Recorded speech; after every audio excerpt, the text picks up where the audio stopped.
Recording's in progress. All right, so here's what we're going to talk about today. Habits you developed during COVID, during the pandemic, that you need to break. Now, let's be honest. Is there at least one habit you developed during COVID that you need to break? Probably. Okay. Some aren't really that bad of habits. It is what it is. Some are habits that are good habits you developed during COVID. You know, the participation on here. Some of you have made more contact. Some of you have read more books.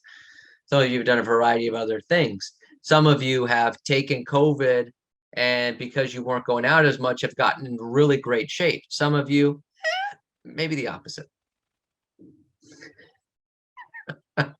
Okay. But there are habits that were developed as salespeople and as people in general during COVID, some of which, as we are now past this COVID world, I understand that it's, we're still kind of, things are still happening and stuff like that. I read things here now that there's this person has it, this person has it. But I think as a whole, we're kind of past this COVID world. We need to take a look at some of the habits that we developed during COVID and try to get rid of some of them. Some of which are even more important in our business because we're entering into a market that might not be the same type of market as COVID was. So some of those habits might actually put us down in a really bad spot. So I have a list here of habits that we developed during COVID. Not everyone. This is not to everyone. This is a universal note here. Some of you may not have this habit. Some of you may have different habits. But I wrote down here a list of common habits that people developed during COVID that we need to break. They're not written in any particular order of importance. This is just how they're written. I wrote down here, number one, not working on your skills intensely. Not working on your skills intensely. So Mike had said something to us at the management retreat last week. He said for many agents during COVID, their income went up even though their skills went down. For many agents, their income went up even though their skills went down. So here's what I mean by not working on your skills intensely. I just mentioned this. It's so funny. I told Jason, I just mentioned this, but this was what I wrote down. Here, watch it. You can even see, just so you know I'm not lying. That's the first thing I wrote down.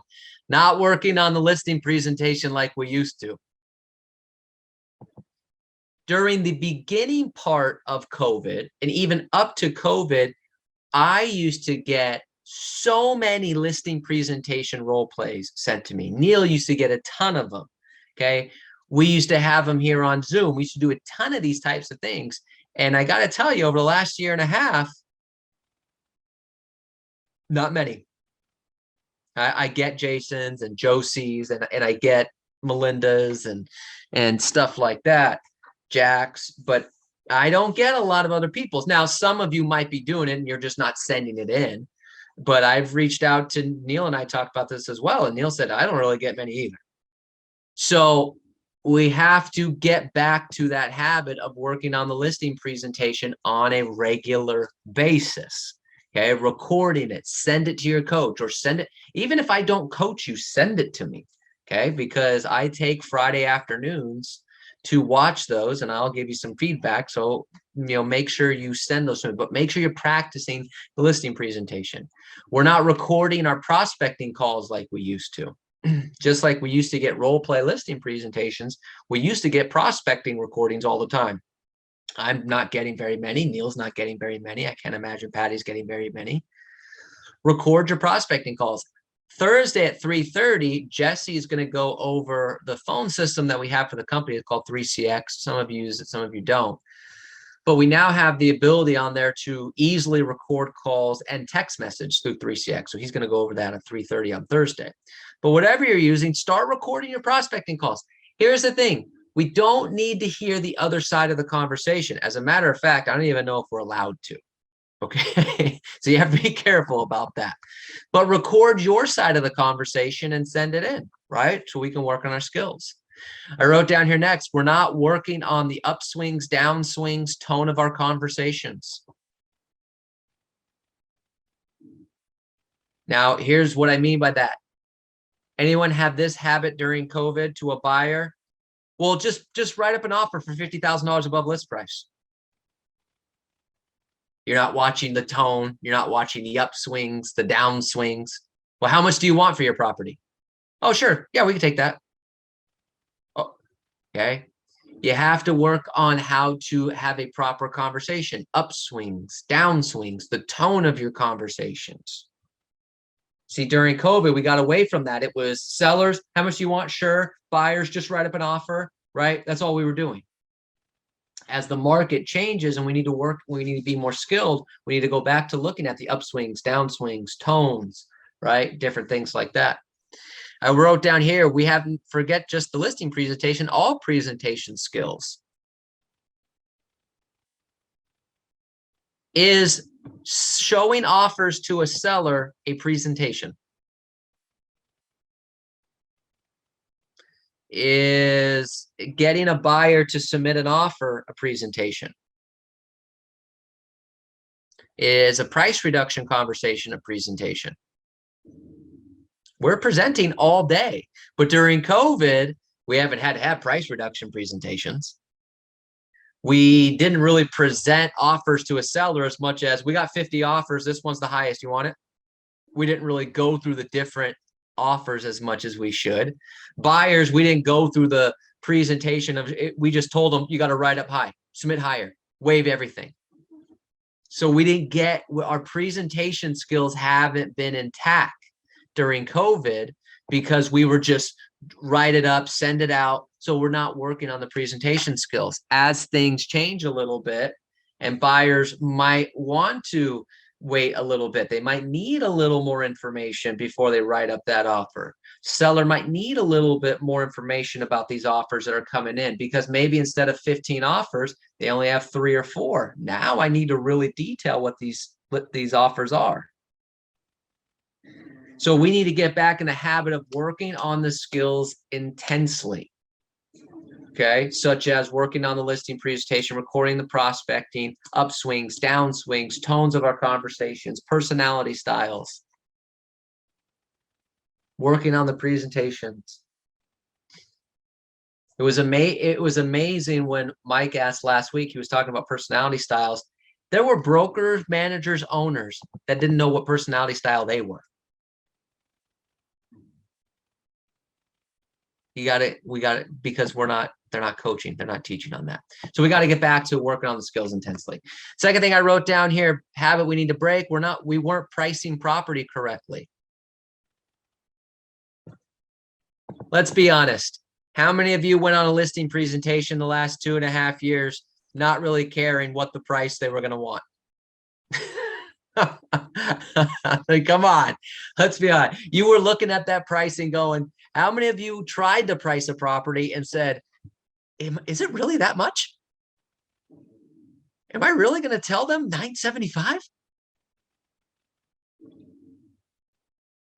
See, we weren't pricing property correctly. For 2 years, pricing property meant, how much do you want? Okay. That was our pricing strategy. And yet now I'm getting a lot of calls of, hey, can you look at these comps? Hey, I'm having a hard time pricing this. Can you take a look at that? I'm getting more of these calls now than I have been in a long time. Neil, same thing. Mentors, same thing. We're looking at pricing property. Even though the market is still a seller's market, you need to get back to pricing property correctly. And there's a second part to that. Be able to articulate your reasoning. Even though the market is still a seller's market, you need to get back to pricing property correctly and be able to articulate your reasoning. Well, Mr. and Mrs. Seller, I suggest $850. Oh, $850. Gosh, for the last couple of years, I was thinking we could probably get $900. Well, let me tell you why $850. Be able to articulate the reasoning. Because if you're not pricing property correctly and you give them $850, you're not going to be able to articulate the reasoning. Other than, we're going to price it low and see what happens. Get back to the pricing property skills. Get back to looking at the CMA. Do a couple test CMAs just to get back in the idea of pricing property. Okay. When you preview property, when you go preview a property, do a little quick little CMA on that property to see would I have priced it the same way? How did they come up with that pricing? We need to get back into the pricing property correctly, because here's the thing. If the market softens, you will be in a lot of trouble if you incorrectly price your listings. Why? What will happen? What will happen to your listings if you can't price them correctly in a softening market? They'll sit there. They'll sit. They'll sit. Now, how fast right now does a seller expect you to get their home sold? Couple days. Couple days, right? Snap of the fingers. All right, couple days. So now you don't price it correctly, market softens, and instead of a couple days, it's a couple weeks. Is that seller on your side at that point? Nope. Nope. Even though a couple weeks isn't that big of a deal, they want it sold immediately. And so we got away with not pricing it correctly and still getting it sold immediately. If things change, it's not going to happen that way. So we need to get back to pricing property correctly. Okay, so make sure you work on that. Also, let me ask you a question.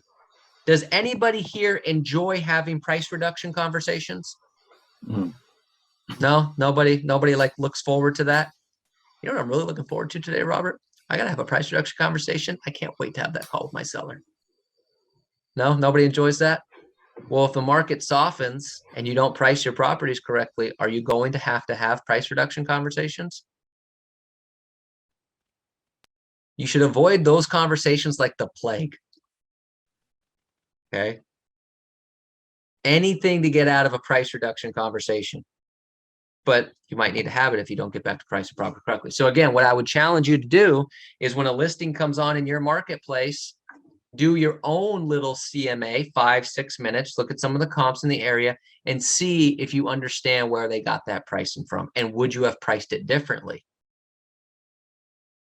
So you kind of know what's going on. If you need help with that, I'm more than happy to do that. All right. Third thing I wrote down here, habit we developed during COVID that we need to break. We got away from verbal conversations. We got away from verbal conversations during COVID. So I have this on coaching calls all the time. Some of you don't like what I'm going to say next. That's okay. Social media post is not a contact. Email is not a contact.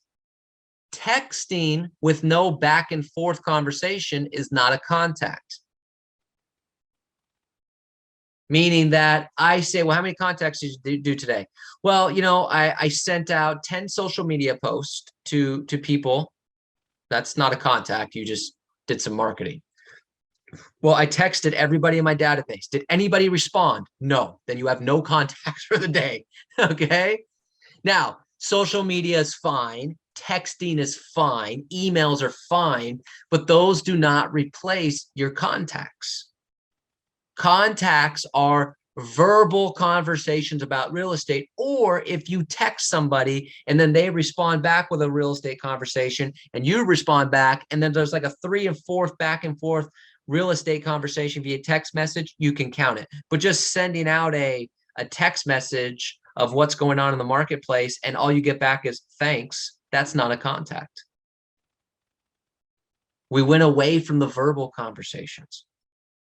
What don't you get? What don't you get from people if it's not a verbal conversation? What can't you pick up? Reality. You can't pick up reality, which is what? When you're not talking to them, what can't you get from them? Like what reactions can't you get? The emotional reaction. Can't get the emotional reaction. Can you figure out the tone in a text message? Not without some emojis. Not without some emojis, all caps, you know, something like that. Can you figure out their facial expression on an email? And let me tell you something, going back to the emojis, depending on who you're texting, they might not know what they're doing. Okay. they might have verbally said something. That's happened to me before, where I'll verbally say something and then they'll replace the word with the emoji. And I'm like, I'm not an emoji guy. So if you ever get an emoji from me, it was an accident. Okay. But it might happen. But you can't get the tone. You can't get the facial expression. Here's what else you can't get. You can't get the long pauses. There's a difference when you can hear someone tell me, so what are your thoughts on the marketplace? And then you're just waiting for their text and they say, I'm good. And you just assume they're good. But what if the verbal conversation was, well, I don't know. That's a whole different conversation. You don't get the long pauses. You don't get the tone. You don't get the facial expression. Let me ask you this. Do they ask more questions verbally or through text and email? Verbally. I can't get everything out of them via text. I can't get everything out of them via email. I can't get everything out of them via social media posts. But yet during COVID, we've kind of gotten away from the verbal conversations as much. We still do some, but as much. I made this comment the other day, a couple weeks ago, and I give you all so much credit because you really stepped your game up. I made this comment at one of the 9 o'clock sessions when people would put their goals in there. And I said, I'm sorry to rain on everybody's parade, but some of you need to make more contacts. And since then, we've added more to the contact list, which is great. I give you all a lot of credit for that. But we've got to get back to just the verbal stuff. The social media post is not a contact. Email is not a contact. Text is not a contact. Plus, can people take text message differently than how you want it to be said? Absolutely. I wanted to play a video. I can't play it because there's a few too many curse words in it, which, as you know, doesn't bother me, but I try to do my best to accommodate everybody. But if you really want to have a laugh, YouTube, Key and Peele text messaging. And it's like a 3-minute skit of these two guys, and they're just totally, they're saying the same thing via text message, but one person is taking it completely different than the other person is. And it just turns into this big ordeal. So if you have some time and you're okay with the couple F-bombs, like by a dozen, watch that's why I couldn't play it. I wanted to play it, and then I found like a censored version of it, but it was like, oh, I was like, nah, forget it. But you'll get the point. Okay, stuff gets lost in translation. You said it was Key and Peele? Key and Peele, Key and Peele, Peele. They did a sketch comedy show on Comedy Central for a few years. They have a lot of great skits, but one of them is regarding text message confusion, and it's hysterical. But it serves as a really good point. If one person just saying like, "Hey, you want to get together," and then the other person just saying, "Yeah, whatever," and the guy reading whatever gets pissed.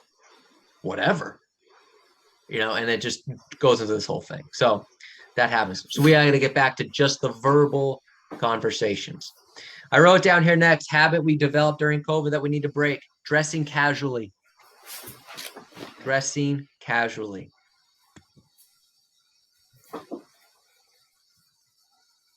Put the gym clothes back in the gym clothes drawer. Right? We got to get out of the stretchy pants. After you wash them. Yeah, after you wash them. But we got to get out of the stretchy pants and get dressed professionally, whether you're working at home or the office. Some of you are probably never going to go back to the office. You're going to be working from home. That's fine. There's nothing wrong with that. But even when you're working from home, dress professionally. Get out of the sweatpants, get out of the gym clothes, okay? While you're doing your work, put on the outfit. I wrote down here, dressing professionally is a mindset and a call to action. Dressing professionally is a mindset and a call to action. Let me ask you a question. When you are dressed at a really high level, do you tend to perform at a little higher level? 100%. Yeah. 100%. So it's a mindset as far as dressing professionally. It's not just okay, I've got this shirt and tie. I don't wear the jacket very often, but I always have the slacks, the shoes, the shirt, the tie, the whole gambit.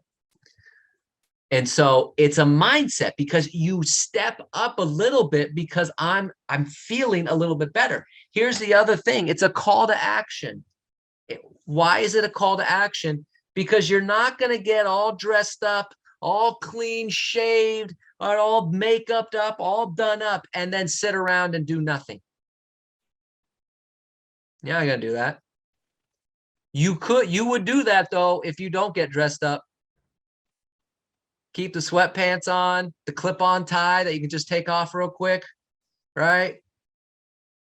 You might not have that call to action, but when you dress up, you're not going to do all that work and then just sit there and do nothing. So dressing professionally is a mindset, and it's also a call to action. And some of us have gotten a little too comfy on Zoom with the not dressing up. Now, I live in a world where I assume that everyone that doesn't have their camera on is dressed professionally. This is what we call fantasy land. But that is the world that I'm choosing to live in.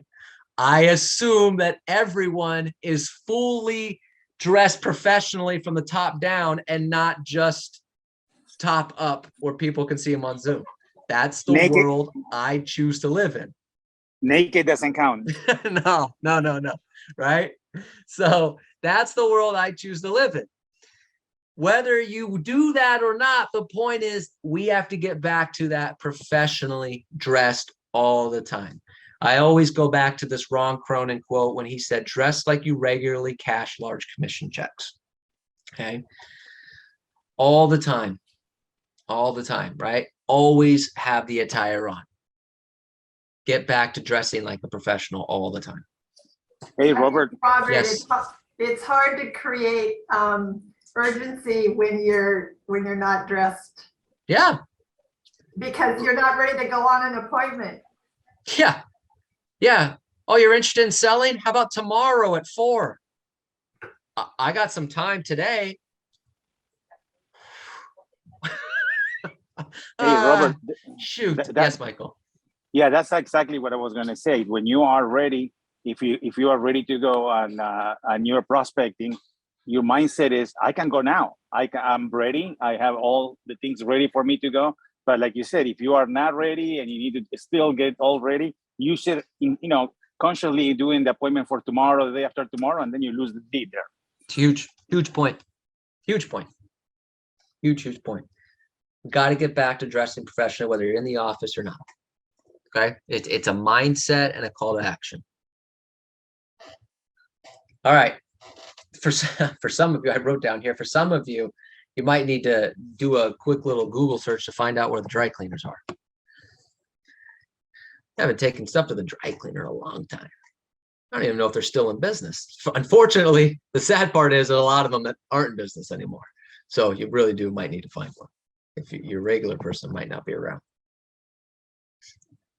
All right, I wrote down here, and I wanted to actually share this video real quick, right? In terms of, we're gonna dressing casually. If you've never seen this, this is a little fun video. It's 2 minutes long on dressing casually. Yeah, I know a great estate lawyer, Joel Reynolds. I just ran into him the other day. Reynolds, where is he? He's in Santa Monica. He's Reynolds good. and McKay. He's great. He's good with estates. He's terrific. Yeah. Probate and that kind of stuff. Yeah. I'm going to make a change right away. And I can't wait for my lawyer. Thank you. Okay. You're a lawyer, and I love your wife. What kind of change? What are you talking about? You'll find out.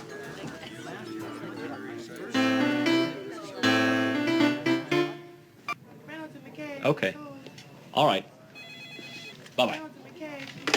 Hello, sir. Joel Reynolds? You're Joel Reynolds. Yes, I am. Would you like to have a seat, sir? Yeah, in a minute.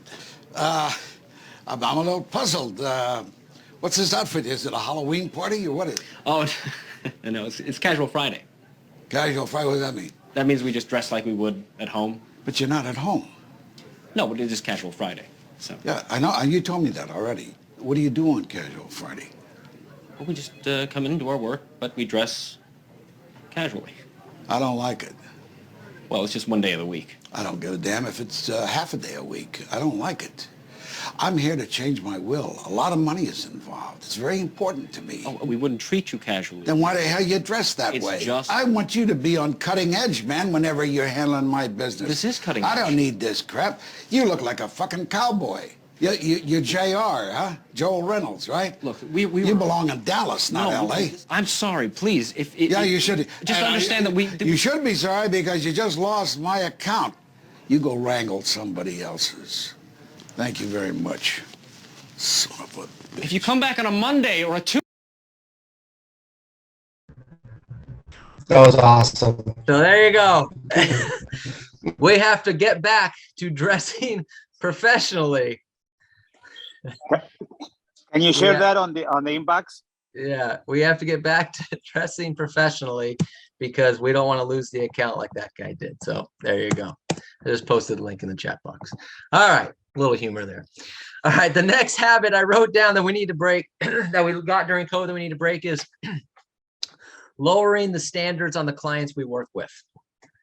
Lowering the standards on the clients we work with. We, as an industry as a whole, lowered our standards on our clients we worked with during COVID. Here's what I mean. Somebody wants to list their house. Did you really care about their price or motivation? No. Some, I mean, a little bit. I mean, they couldn't be outrageous. But we didn't really pre-qualify. I had somebody tell me the other day, really good agent. Well, actually, when I was at the retreat last week, a really good agent.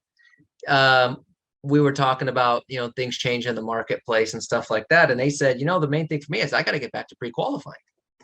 And I was really shocked because they're like been in business a long time, very high end Mike Ferry person. You would think that pre-qualifying would never be their thing. And I got to get back to pre-qualifying. And during COVID, I didn't pre-qualify. They were interested in selling. I went. I figured, all right, you know, I didn't care about the motivation. I didn't care about the price. I went. Figured we could work it out. Some of you that might sound very familiar with. Well, we have to get back to pre-qualifying. We have to get back to caring about price, motivation. What are they doing? What's going on? Who are they interviewing? Get back to that pre-qualify. Now, again, right now, it's still a very heavy seller's market. And it will probably continue to be a seller's market, but it could soften a little bit where price and motivation might come into play. So we have to get back to that. Working with buyers. If you worked with buyers, did you do a full buyer's consultation? Probably not. We had a buyer lead. This is what we did. Well, this property is going to be sold in 2 days. We got to go see property today. We just got the buyer leads. We got to go. We got to work fast. We got to get them out there instead of spending the extra time to go through a consultation to figure out what's their motivation, what's their driving force, what's going on. Are you qualified? When were you approved? Are you okay with the payment? Are you okay with going above list price? Are you okay with waiving this? Instead of doing a consultation, we just wanted to get them out to see property as soon as possible. We lowered the standards a little bit. We have to get back to the standards that we have with the leads that we're working with the clients that we choose to work with. Okay. So what I wrote down here as homework is go back and write down the standards that you're going to set for the clients that you're going to work with, or what are the standards that you set before you agree to work with a client? Well, I'm not going to work with a seller unless they answer all these questions. I'm only going to work with sellers if they're within this close of a price range. There's got to be a certain motivation. Buyers have to do this. Buyers have to do that. What are your standards that you're going to follow? I wrote down here next, a couple more habits that we need to break. Settling for too many buyer leads. Habit we need to break that we developed during COVID. We were settling for too many buyer leads. Is it easier to find buyer leads or seller leads? Buyers. Is it easier to convince a buyer to work with you or a seller? Buyers. Buyer, right. But is it harder to close a buyer lead or a seller lead? Nowadays, the buyer. Yeah, right? So, but buyer leads were easier. They were by the truckload because interest rates were so low. And it's easier to convince them. And remember at the top, I said we weren't working on our skills intensely enough. So we're not working on our skills intensely enough. And it's easier to get the buyer leads. We just settled for having all these buyer leads. But here's the problem. All the buyer leads give us false hope that we have a lot of closings coming up. But let's be honest here. Is every buyer lead going to close? Probably not even a very good percentage if we're being honest. So, but it gives us that false hope. We take that side going, gosh, well, I have 8 leads. Okay, well, how many listing leads do you have? Well, I have 1. We have 7 buyer leads and 1 listing, but we think we have 8 leads. We have 8 closings. We settle for too much of that. And then there's the time aspect of it. Showing property, finding property, submitting offer after offer after offer after offer. I'm not saying, look, some of you don't work with buyers. I'm not saying you don't have to work with buyers. What I'm saying is don't settle for having too many buyer leads. Create a standard of this is how many buyer leads I can realistically handle at once. I need to go find seller leads. Okay? Because we settled for way too many buyer leads during the pandemic. All right, I wrote down here next. Okay, I got four more habits. Habit we developed during COVID that we need to break: incubating leads. Incubating leads. Remember when Mike said that in like April of 2020? We got to incubate leads, and everyone freaked out. Like, Mike Ferry said you have to incubate leads? What the hell? Is he on drugs? Did somebody take all the herbal medication that he takes in the morning? What is going on here? But it was COVID, so it's like, well, they might buy. Maybe they're not going to buy or sell right now. Maybe they're down the road, so we're incubating them, right? We need to break that habit. Okay. There's no reason for anyone to wait anymore. If they're going to buy, they're going to buy. If they're going to sell, they're going to sell. There's no reason to wait as far as COVID goes anymore. So we need to get out of the incubating lead business. Okay, so what's incubating leads? Okay, so incubating leads, this is what we were doing at the very beginning of COVID was, well, I want to see how COVID, maybe 3 to 6 months out, because, we want to see what happens with COVID.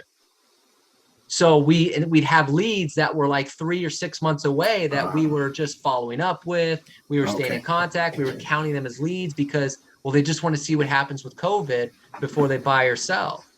Okay, so they might not have been ready to go now. So we were just keeping them.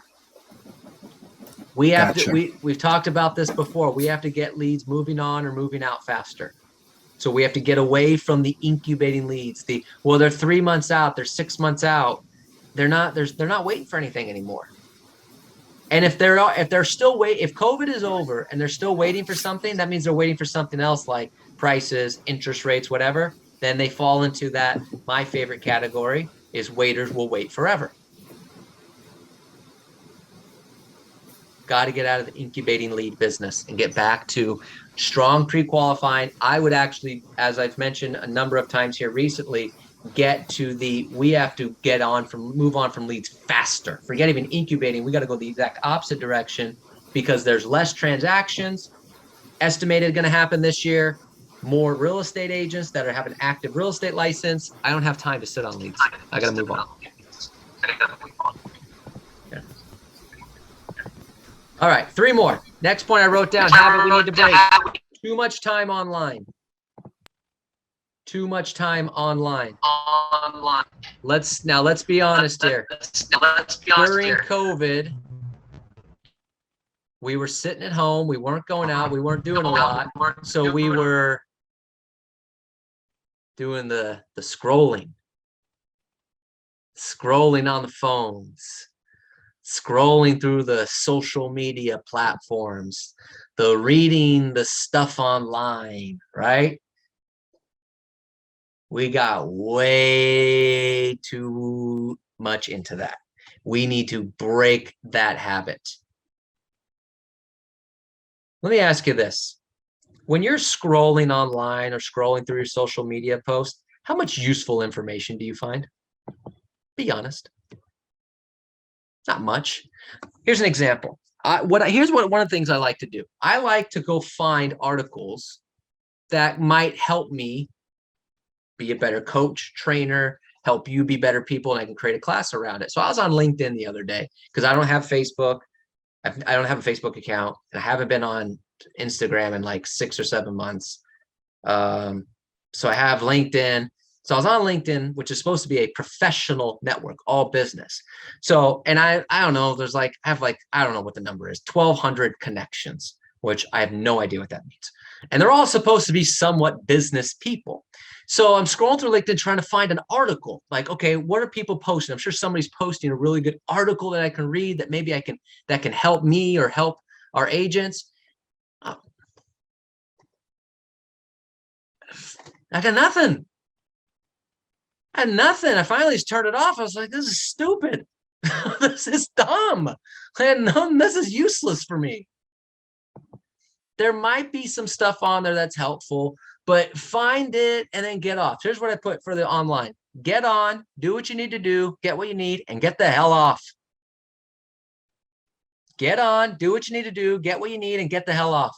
We've got to break that habit. Remember the video we watched last Friday with Lily Singh? She said she deleted all of her apps, social media apps for 6 months. Now, this is someone whose life depends on social media. She's a YouTuber and all this other thing, but even she had to like, I got to take a break. We've got to get back away from the online stuff, okay? Plus, let me ask you this. When you're scrolling online, is there more negativity or positivity? Negative. Okay, does that help your day? No. Let me, here's the thing. I used to, one of the things I used to always do in the mornings years ago is I would go to Yahoo, because Yahoo has this whole page of like what's going on in the world, like all these different stories. Man, I tried to do that the other day. I got about a quarter of the way down the page and I was so depressed. I was like, man, there used to be like information that I could use like to help me be in the know of what's going on. And now it's just miserable. So Robert, yeah. when you mean informational, I mean, do you consider as YouTube, wouldn't that be informational? So here's what I wrote down. Everything's pretty useful if it's a how-to. Oh, okay. How to do this, how to do that, DIYs, how to do this. Those are great. What most people don't do, but most people don't do that. What they do is they log into their Instagram account, their Facebook account, and they just scroll. And when you're scrolling, you don't get much useful information. You either get what people are having for lunch, all the lies they're telling you about their successes, lies, or I'm dealing with mental health today. Just today. I'll be fine tomorrow if I close a deal. Then I somehow don't have mental health problems anymore. It's too much. Too much. When you're doing how-tos, those are great. Or if you find something like an article, that's why like I try to find articles and stuff to learn about different things on sales, mindset, skills, whatever the case may be. But man, it's hard to find that stuff amongst all the shit that's on there. Sorry, that's the first thing that came to my mind. Mm-hmm. All right, last two things. Habits we got during COVID, we need a break. I wrote down here, not exercising and not eating healthy.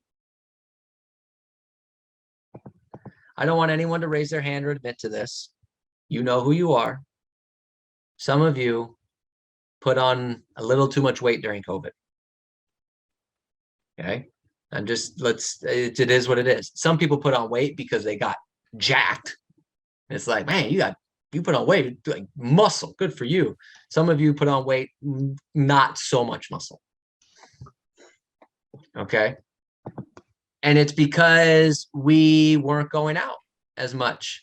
The gyms closed and we didn't develop a home workout routine. Or we're ordering DoorDash every day.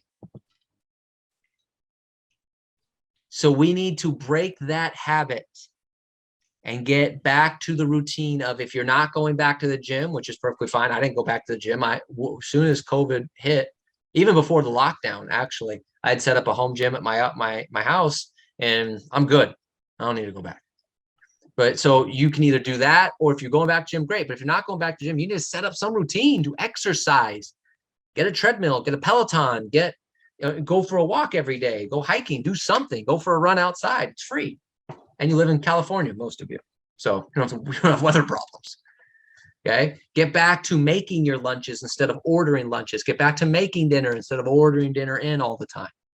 Okay. You've got to get back to that routine of eating healthy, exercising. There is a correlation between your health and your success in sales. Okay. You don't have to believe that, but there is. You've got to get back to that. The last thing I wrote down here, the habit that we developed during COVID that we need to break is we are not laughing enough.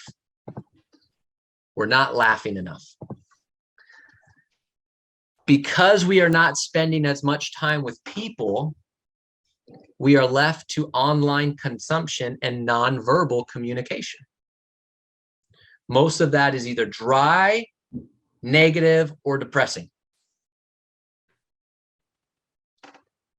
And so we're not laughing as much, which means we're not smiling as much, which means we're having less fun, which means we're also getting less enjoyment out of life.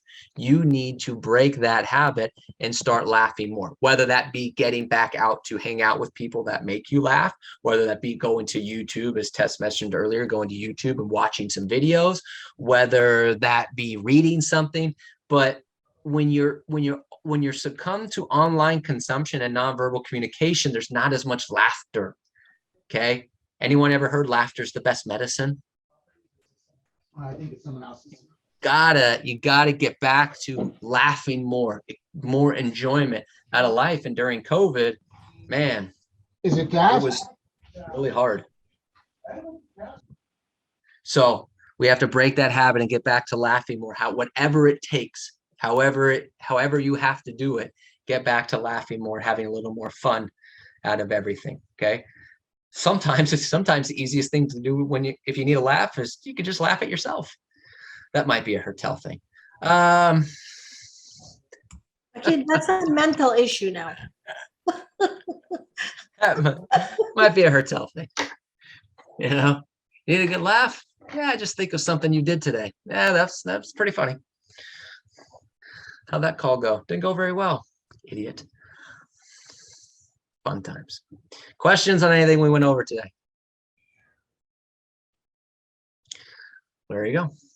All right, so that's a list of habits we developed during COVID that we need to break as fast as we can. Some of those you might not apply to you. The ones that do, get out of it. Get out of it. You know, it's already the 20th week of the year. Jesse was commenting on that when he was doing the open mic today. We're already on week 20. Gotta break the cycles. We gotta break the habits. All right. All right. That's all I got. Cindy has a class this afternoon.